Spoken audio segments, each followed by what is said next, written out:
सोमवारी म्हणजेच 20 जानेवारी 2025 ला डोनाल्ड ट्रम्प यांनी अमेरिकेचे नवे राष्ट्राध्यक्ष म्हणून शपथ घेतली।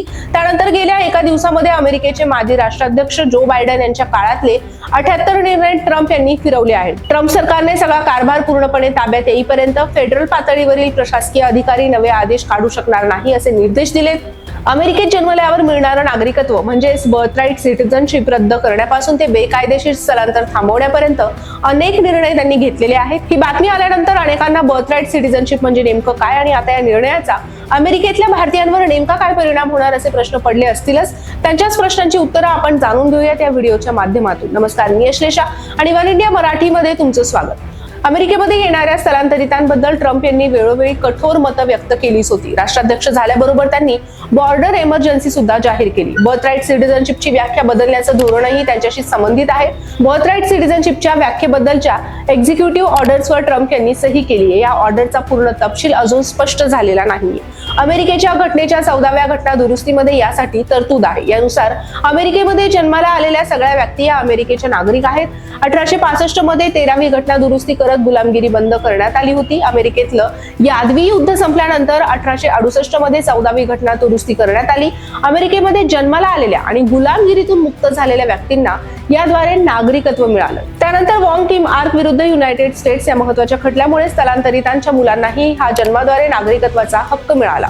24 वर्षांचे वॉंग हा एक चीनी स्थलांतरिताचा अमेरिकेत जन्मलेला मुलगा, पण चीन भेटीवरून परत येताना त्यांना अमेरिकेमध्ये प्रवेश नाकारण्यात आला। आपण अमेरिकेत जन्मलो असल्याने पालक स्थलांतरित असले तरी आपल्याला 14व्या घटना दुरुस्तीचा हक्क लागू असल्याचं म्हणत त्यांनी कायदेशीर लढा दिला। स्थलांतरितांच्या अमेरिकेत जन्मलेल्या मुलांना 14वी घटना दुरुस्ती लागू होत असून हे स्थलांतरित पालक कोणत्याही वंशाचे वा निर्वासित असले तरी त्यांच्या मुलांना नागरिकांना असलेले सगळे हक्क असल्याचा निर्णय 1898 मध्ये अमेरिकन सुप्रीम कोर्टाने दिला होता।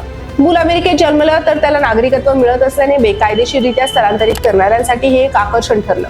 मूल जन्माला आल्यानंतर कुटुंबाला बलपूर्वक परत पाठवण्याची शक्यता कमी होते आणि परिणामी अमेरिकेत येऊन मूल जन्माला घालणाऱ्या बेकायदेशीर स्थलांतरितांची संख्या वाढते असं जन्मतः मिळणाऱ्या नागरिकत्वाचा विरोध करणाऱ्यांचं म्हणणं आहे। तर एका एक्झिक्युटिव्ह ऑर्डरवर सह्या करून राष्ट्राध्यक्ष ट्रम्प जन्माद्वारे मिळणारा नागरिकत्वाचा हक्क संपुष्टात आणू शकत नाही असं अमेरिकेतल्या कायदेतज्ञांचं म्हणणं आहे। यासाठी घटनात्मक दुरुस्ती करावी लागेल, पण घटनेमध्ये अशी दुरुस्ती करण्यासाठी त्यांना या प्रस्तावाच्या बाजूने हाऊस ऑफ रिप्रेझेंटेटिव्हज आणि सिनेटमध्ये 2/3 मतं मिळावी लागतील। शिवाय अमेरिकेतल्या एकूण राज्यांपैकी 75% राज्यांनी याला मान्यता द्यावी लागेल।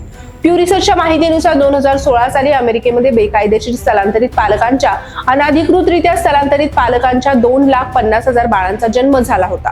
2022 सालांपर्यंत अमेरिकेमध्ये अशा 12 लाख नवजात बाळांना जन्मतः नागरिकत्व मिळालं होतं ज्यांचे पालक बेकायदेशीर स्थलांतरित आहेत। एका मुलाखतीमध्ये डोनाल्ड ट्रम्प यांनी म्हटलं होतं, बेकायदेशीर स्थलांतरितांच्या मुलांना त्यांच्या पालकांसोबतच देशातून बाहेर काढण्यात यावं। अगदी त्यांचा जन्म अमेरिकेत झालेला असला तरीही कुटुंब एकत्र ठेवायचं असेल तर मग सगळ्या कुटुंबाला एकत्रच पाठवण्यात यावं। अमेरिकेमध्ये बेकायदेशीररित्या स्थलांतरित झालेल्यांच्या मुलांना जसे जन्मतः नागरिकत्व मिळतं तसंच कायदेशीररित्या विविध प्रकारच्या विजांवर अमेरिकेमध्ये राहणाऱ्यांच्या मुलांनाही हे नागरिकत्व मिळतं आणि त्यांच्या हक्कावरही ट्रम्प यांच्या निर्णयामुळे गदा येण्याची भीती आहे।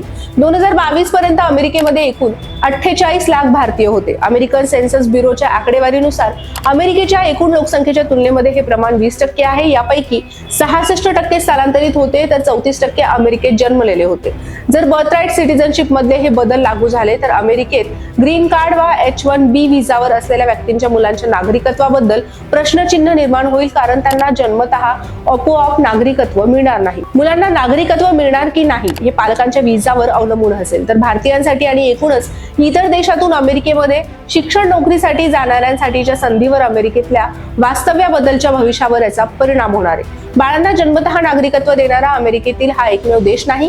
कॅनडा, मेक्सिको, मलेशियासह जगभरातल्या 30 देशांमध्ये राईट ऑफ द सॉइल म्हणजेच भूमिपुत्रांचा हक्क आहे। अमेरिकेमधल्या या नियमामध्ये बदल करण्याचं ट्रम्प यांनी जाहीर केलेलं असलं तरीही ते तितकं सोपं नसणार आहे। त्यात अनेक कायदेशीर अडथळे येणार आहेत। या एक्झिक्युटिव्ह ऑर्डर नंतर अमेरिकन सिव्हिल लिबर्टीज युनियन आणि इतर संघटनांनी ट्रम्प प्रशासनावर ताबडतोब खटला दाखल केला।